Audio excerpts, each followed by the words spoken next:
You know, we hear it all the time that the world's biggest challenges are just too complex, too impossible to solve.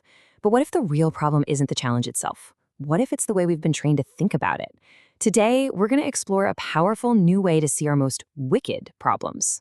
So let's just start with this huge question.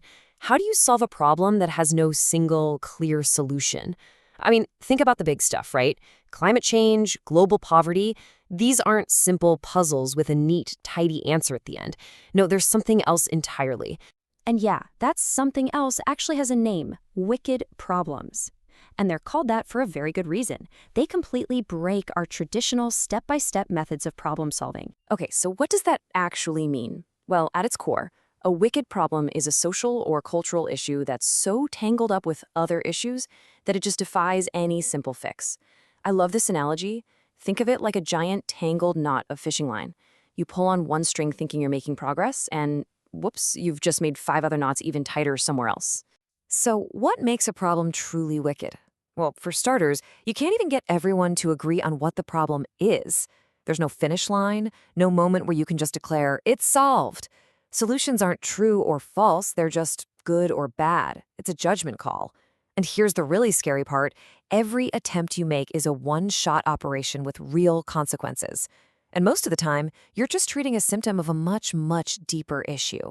If you want the perfect example of this in action, look no further than the UN's 17 Sustainable Development Goals. Ending poverty, ensuring clean water, climate action. Yup, every single one of them is a textbook wicked problem. So, if our old linear way of thinking is failing us, we obviously need to think differently. We need to start thinking spatially. And that's the whole idea behind a tool designed for this very challenge: Thortspace. And this right here really gets to the heart of the mismatch. For decades, we've been using flat 2D tools, like hierarchical lists and flowcharts, to tackle these massive 3D problems. It's like trying to navigate a huge, sprawling city with a simple to-do list instead of a multi-layered map. We have to move from that flat page to interconnected spheres, which finally lets us see all the hidden patterns and relationships from every possible angle. So how does it actually work? Well, the real magic is in making that leap from a flat page to a 3D sphere. Instead of a typical mind map, you get to organize your ideas, which are called thoughts, all over the surface of these spheres. And what's so cool about this is that it's much more aligned with how our brains naturally grapple with complexity. It allows us to visualize a ton of interdependent factors all at the same time in one single space. I love this quote because it's the perfect way to think about it: cognitive Lego. It's not about just listing ideas anymore. It's about building them collaboratively. It's about connecting piece by piece in a shared space until you can actually see the whole structure that you've built together. But look, this is more than just a cool visual concept. Let's dive into the toolkit itself because it has features that were designed specifically to help us untangle these wicked problems. The whole process here is built to handle ambiguity. First, you just visualize the whole web of connections between your ideas. Then, and this is so important, you can explore different perspectives by creating new arrangements of the same ideas.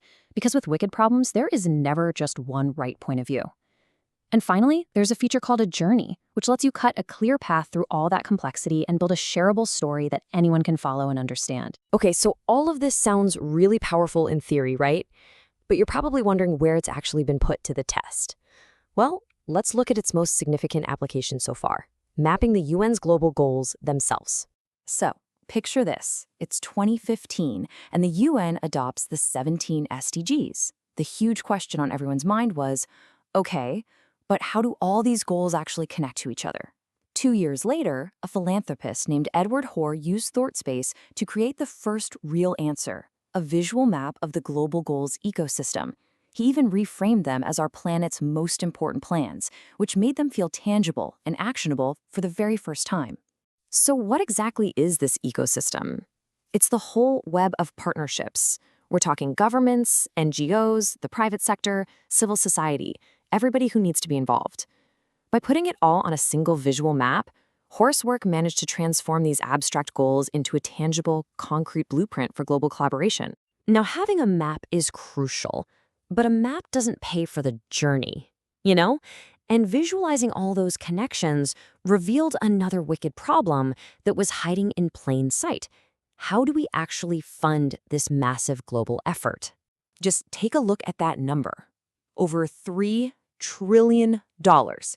That's not the total cost. That's the funding gap we need to close every single year to hit these goals. It's pretty obvious that traditional fundraising alone just isn't going to get us there.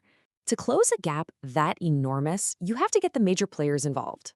So new financial strategies are starting to emerge. Things like blended finance, which uses philanthropic money to de-risk projects, making them safer and more attractive to huge private investors.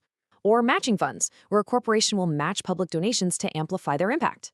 And of course, direct sponsorship, where companies can fund specific initiatives that align with their goals, like building sustainable supply chains. But here's maybe the most innovative idea of all. What if we crowdfunded the partnerships themselves? That's SDG 17, partnerships for the goals. Think about it. Instead of backing just one cause, you would fund the connective tissue that makes all of them work together. And this is where a tool like Thortspace becomes absolutely critical, because it can visually show donors exactly how their money strengthens those connections, turning them from passive funders into active partners in the whole ecosystem. So we've seen the problem, we've looked at the tool, and we've seen it in action. What does all of this really boil down to? It comes down to this. The biggest breakthrough here isn't a new piece of software, it's a new perspective. Tools like Thortspace offer us a completely new way to see, to understand, and, most importantly, to collaborate on the messy, interconnected problems that are going to define our era. And that leaves us with one final thought to chew on. What if our most complex problems aren't actually impossible to solve? What if we've just been looking at them the wrong way this whole time? Perhaps changing how we see a problem is the first and most powerful step we can take toward finally solving it.